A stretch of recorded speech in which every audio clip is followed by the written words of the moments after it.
You must be Mike Barnes. Have you seen my cup here? Can you see what it is? Is it a Cobra? Yeah, it's a Cobra Kai beer mug. Can you see this?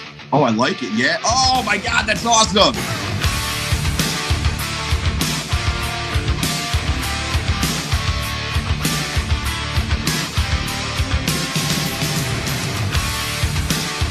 Welcome, everyone. Today I have the absolute pleasure of talking to Mr. Sean Kanan, live from California, a man who is way more than just an actor, and we'll get into all of that in just a bit.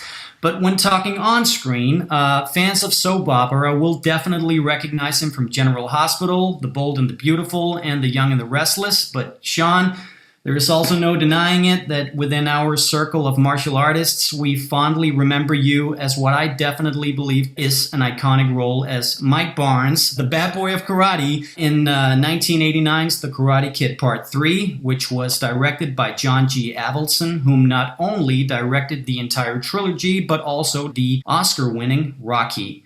Sean, I know you are a very busy man. I know it. And I just want you to know up front that we are so very appreciative that you wanted to speak to us today. So how are you doing, sir? I'm great, Christian. Thank you so much for the opportunity to do this. I've been looking forward to this for a while. The pleasure is all ours.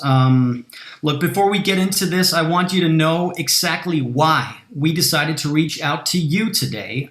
Yes, we're huge fans, and this is effing surreal. I'm going out of my mind right now. For so many of us, the Karate Kid franchise has been a true inspiration in starting up martial arts to begin with.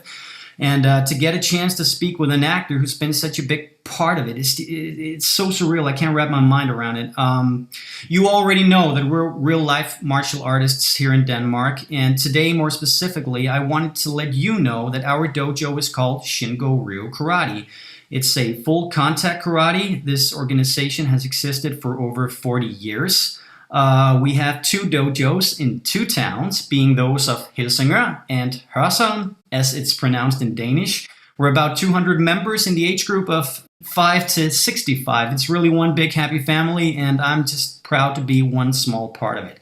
And that leads me to you, good sir. I thought an interview with you could really make sense in regards to martial arts and life in general. You know, believe in yourself, go after your dreams, never give up. Because when I realized that your book, Way of the Cobra, was about all of these things, drawing heavily from your own life experiences, I just thought, there's the real angle in, you know, other than just, there's Mike Barnes from Karate Kid 3. So my first question to you is really why you decided to make this book a reality and how you think it might just help other people who might be struggling in their lives. That's a great question. The genesis of my writing the book came from a period in my life a couple years ago when, I had had some pretty good successes.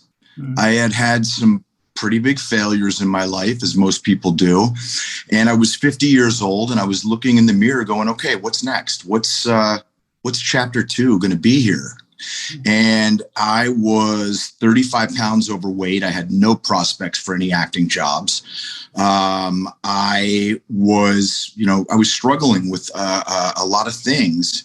And I realized that I needed to make some big changes very quickly. And rather than just wait for my ship to come in, I was going to build the damn ship. I just had to figure out how to do it. And so I started doing some things very differently, and I started having some amazing results very quickly. And long story short, in the course of that year, I lost the 35 pounds. I got my television show, Studio City, on the air on Amazon Prime. We just won a couple of Emmys, including my wife and myself as the producers. We won Best Show.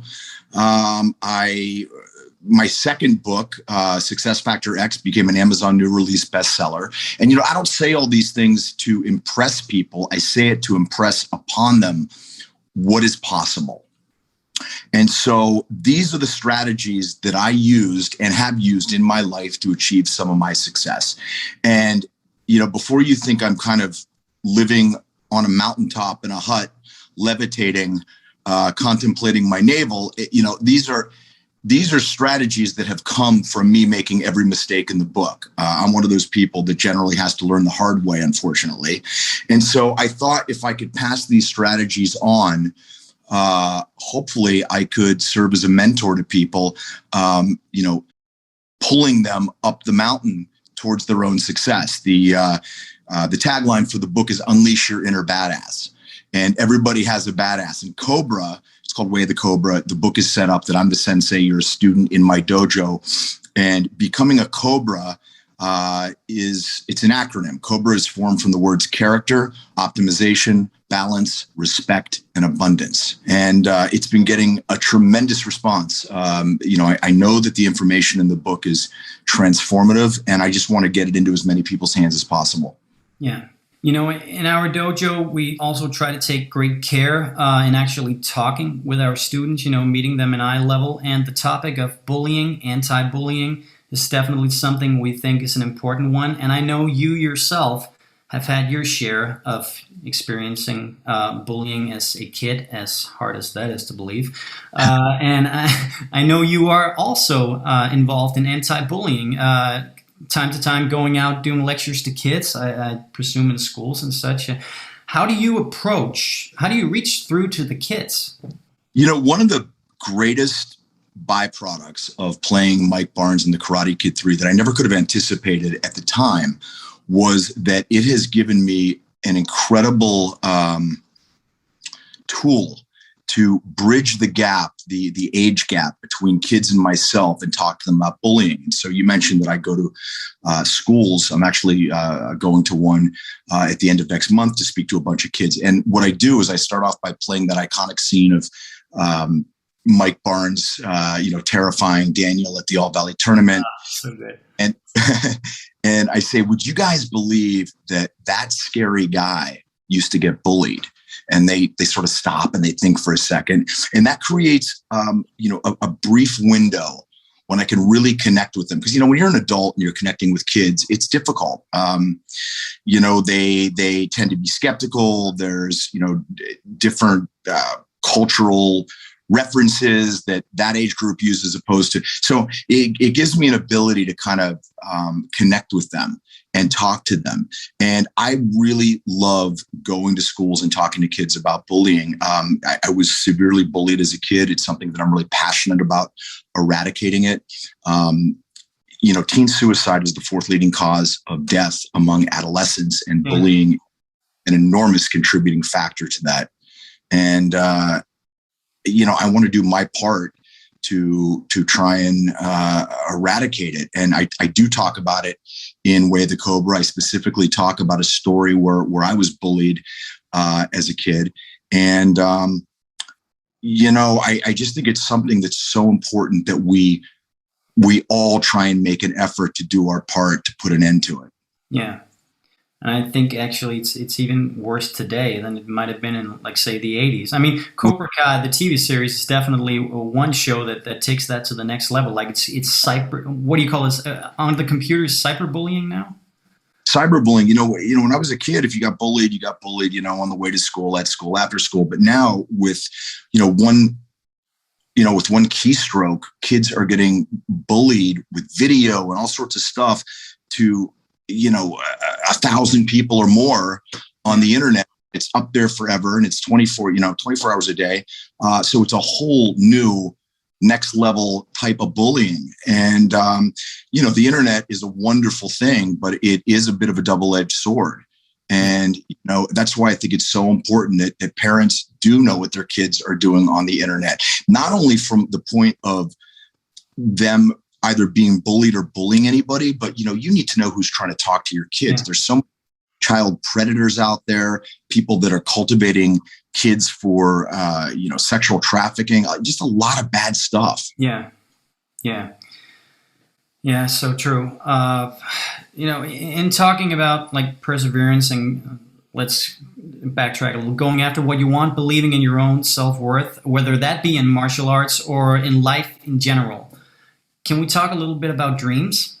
Sure. And even though, look, I know that you have told this story to the point of nausea I have watched so many interviews with you, but it's just so fascinating to me. And I need you to know that the people that are going to be watching this video haven't heard this. So I just think it's so inspiring, and it's an amazing story. So if you already know what I'm going to ask you, but if you could maybe walk us through how you got the role of Mike Barnes in Karate Kid 3, because landing the part, which seemed like a 1 in a million shot to begin with, that's one thing. The other thing is what you went through before filming was even over and how you persevered. So if you could please indulge me here and take it from the top. I know it was an open casting call, right? Yeah. So I was living in Los Angeles. I had transferred to UCLA after attending Boston University to finish my degree in political science and to embark on my acting career. This was in about 1987 is when I moved to Los Angeles. So the head of my martial arts school was a gentleman named Fumio Demura. And Master Demura also happened to be Pat Morita's stunt double. And he knew that I wanted to become an actor. And so he also knew that there was going to be a breakdown, which is how productions find actors to fill roles for the new bad guy in the third installment of the Karate Kid franchise. And he told me, hey, listen, you should try and, get an audition. And so it came out. I actually showed up at the casting director's office and tried to get an audition. She wouldn't give me an audition. She said, you have to show up the next day at an open call. I showed up at the studio and there must have been, 1,500, 2,000 people waiting there to audition. And John Avildsen was, so I got in the line. John Avildsen was walking up the line, intermittently stopping to talk with people and have them do kind of a quick improv. And I knew I had, seconds to get John's attention. And I did manage to get his attention. And he said to me, okay, well, let's do a little improv here. And he said, I want you to intimidate me. And so I guess I did. And he set me inside the studio. And, if it was craziness outside, it was a 3-ring circus inside. There were all sorts of media outlets like Entertainment Tonight and Access Hollywood and all of these things. And there were about 9 other guys that were also in there to audition that had made it from the line of hopefuls. And there was Ralph Macchio on a makeshift soundstage set. And they asked me to go do a scene with him, and I did. And I left the studio that day feeling really, really good, really positive about how I did.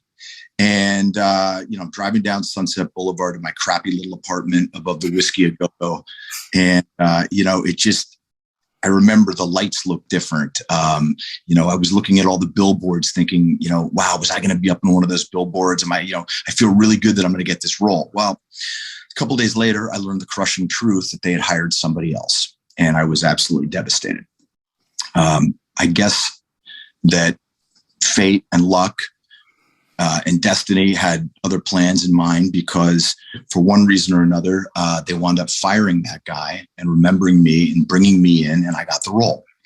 And we had been filming for about 2 weeks after having rehearsed for about 3 or 4 weeks. And we broke for Christmas, and I was going to Las Vegas with a friend. And I noticed I was having some pretty significant pain in my left thigh.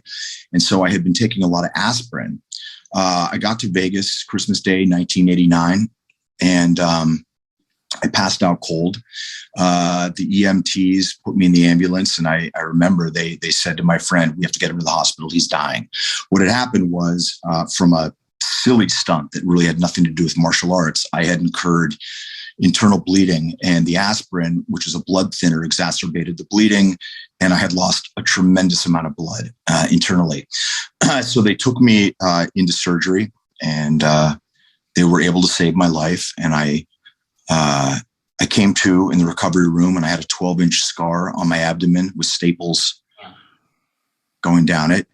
And shortly thereafter, I got a call from John Avildsen, and there were no flowers, there were no chocolates. There was, you need to be back on set in 10 days, I believe it was, or we have to recast. And I then went from being, elated that I had gotten the role to being once again absolutely crushed at the prospect of losing it. And very quickly, my disappointment turned to anger. And I was angry that I had worked so hard and that, that this might be taken away from me. And so I was able to get out of bed the first day and walk to the bathroom. And the second day I was able to get out of bed and walk around the hallway of the hospital floor. And the next day I could walk around the hospital floor, 3 times. And after I think probably four or 5 days, I had them release me against medical advice. And so they decided they had just enough of me on film that they were going to keep me in the film, but have a stuntman do all my martial arts. And again, that was crushing because I had trained for years. I had, learned all of the choreography, which was complex and difficult. And now to watch a stuntman doing my role on the sidelines, from the sidelines, was really difficult.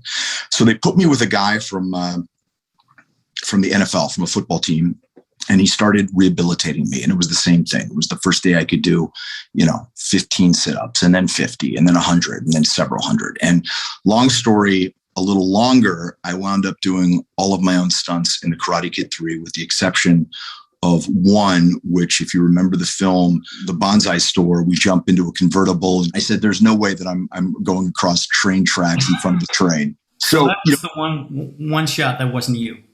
That wasn't me. As special as doing the Karate Kid 3 was, and as big of an impact as it has had on my life, really the biggest takeaway, the biggest lesson and gift that I gleaned from that experience is what happened to me, and, having to discover a part of my character inside that allowed me to rise to the occasion and finish the film. Yeah.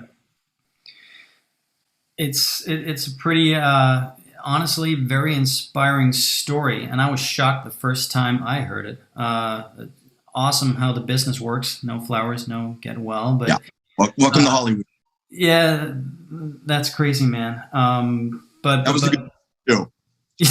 Look, thumbs up to you. I love that movie. Honestly, for me and my friends, it has more repeat viewings than Karate Kid 2. Look, I know the first 2 might have had maybe the better polished scripts, but I definitely think that Karate Kid 3 is still underrated. I love it. It's so 90s, but I love it so much. And I love Mike Barnes, and I'm praying he's getting the Cobra Kai character treatment down the line. I know you can't talk or deny. I get it. That's not what? Just keep the faith, guys.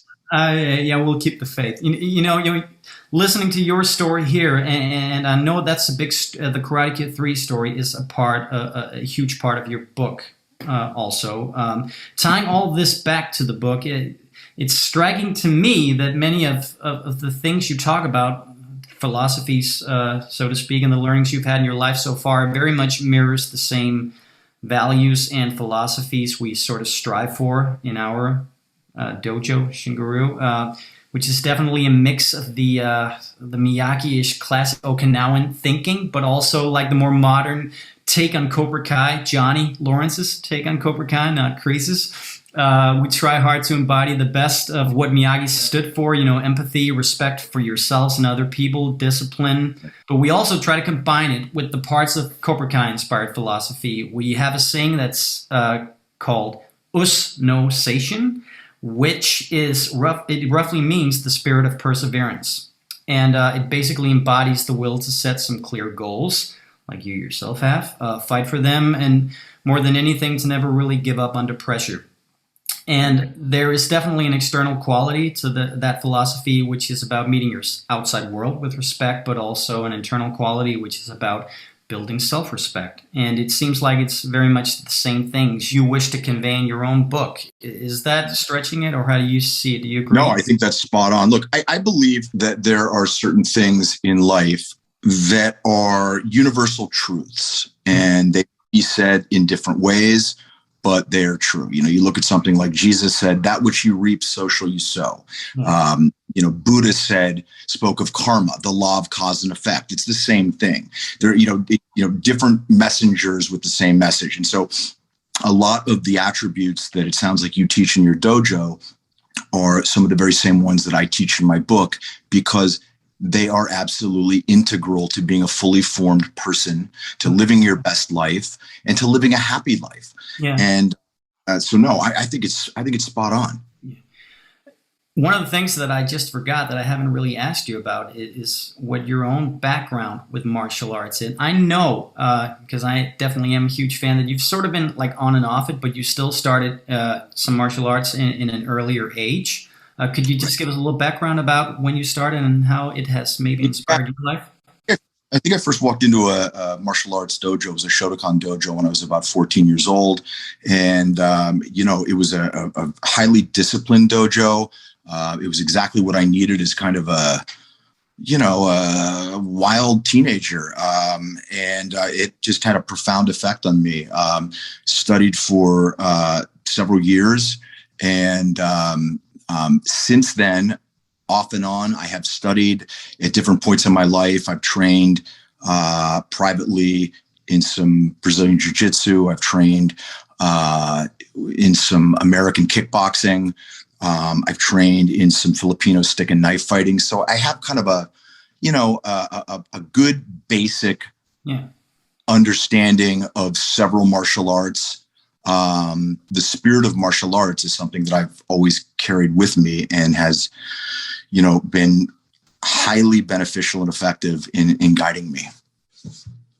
Summing this part up, what would you say are some of the top reasons why you would advise martial arts for people of all ages, and let alone kids? There's so many reasons. I think that the discipline is fantastic. I think there's an esprit de corps. I mean, a camaraderie of being in a class with other people, struggling together to learn something new and difficult, and watching yourself and your classmates start to get it. I think that as you ascend in belt and you're given the responsibility of teaching lower belts, that's a wonderful life experience. I think it's important to learn how to defend yourself. But it's important to learn how to defend yourself, but also have the quality of character and temperance and tolerance to know when to use it and when not to.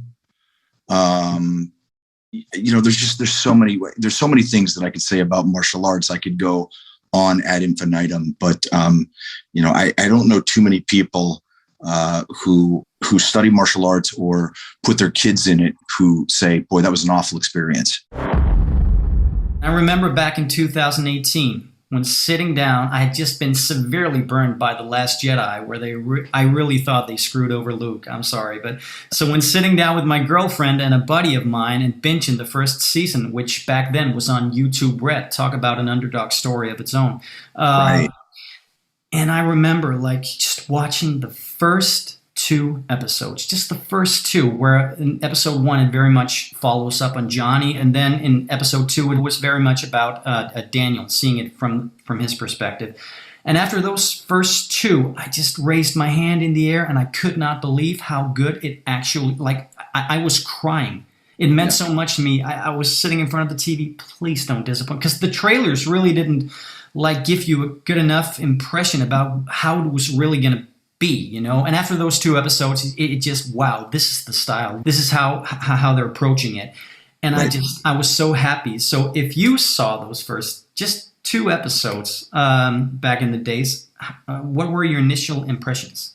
I thought it was fantastic. The guys, the creators, have such a strong comedy background that the ability to bring humor to it, I thought was critical. I think the other thing that they've done extremely effectively is to straddle the fence generationally, meaning, those of us that grew up watching it, love it for nostalgia purposes and to see how these characters that we love have continued on. Yet there's a younger generation of actors on the show that appeal to the younger generation of viewers who maybe are not even that familiar with the original films. And it's not easy to create a show that speaks to 2 different generations. I love the anachronistic quality of Johnny, that he's still in a lot of ways trapped in the 80s. Yeah, so funny. right? You know, everybody always thinks that the best music was from when they were in high school. And, you know, I also like the fact that, you know, the whole concept that maybe Johnny was the one being bullied and, you know, Daniel was the bully. So I think it's terrific. Yeah, it's so self-aware, and it's heartwarming when it needs to be, and it's funny, it's dramatic, it's all that. Great characters, amazing writing. I'm so friggin' stoked for the future of it. One last question. You sat at home and you watched the first season, and I know in episode 7, I wrote this down because I don't want to mumble. In episode 7 of season 1, there's a scene where Johnny Lawrence, in front of a committee, has to fight for Cobra Kai's right to re-enter the All-Valley Under-18 Championship because there's been a lifelong ban against them for, quote, unethical and unsportsmanlike conduct shown by Senseis John Kreese, Terry Silver, whom we know will return, and their student, Mike Barnes. Yeah. Already in season 1, you are mentioned by your character's name. And I doubt that the creators back then in 2018 had reached out to Sean Kanan saying, you better watch this episode. So how was that like hearing your name, knowing that they acknowledged Karate Kid Part 3? Well, look, it goes back further than that with those guys. Do you remember that film Hot Tub Time Machine? Oh, yeah, definitely. So I'm there with a bunch of my friends, and there's this line where I forget if it's Zabka's character. No, it wasn't Zabka's character. It was one of the lead actors, and they're like, that dude looks like the douchebag from Karate Kid 3. And I was like, and I thought it was really funny. I thought it was great. So, yeah, I mean, sure, it's exciting to have your character's name referenced, and like I said, you know, I can't confirm nor deny, but you know, the writer producers are huge fans of, you know, the original canon of the films, and I know they want to organically integrate as many people as they can into Cobra Kai. So, you know, I always say we shall see. Yeah, just keep. Have you seen my cup here? Can you see what it is? Is it a Cobra? Yeah, it's a Cobra Kai beer muck. Can you see this? Oh, I like it. Yeah. Oh my God, that's awesome. Look, I know you can't spoil shit story-wise, but could you just tell me which episode in season 4 you're going to show up in? No, I know you can't.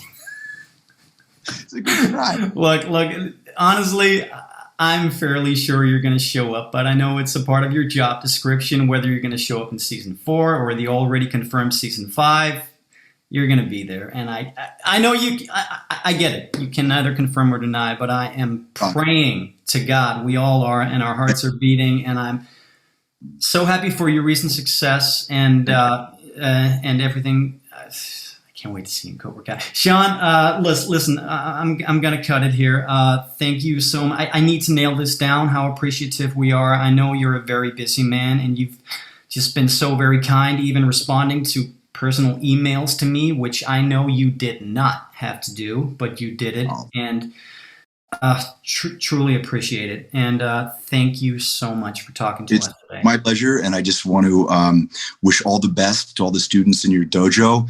Thanks so much for your support of the Karate Kid Cobra Kai universe, for all your support for me. And I wish you all the best in your training, and hope to meet you all in person someday. Definitely. If you ever come to Denmark, I'll buy you a beer. I love that idea. So, Sean, thanks so much, and you have a great remaining of your day, and peace, brother. You too, my friend. Take care. You too. Bye.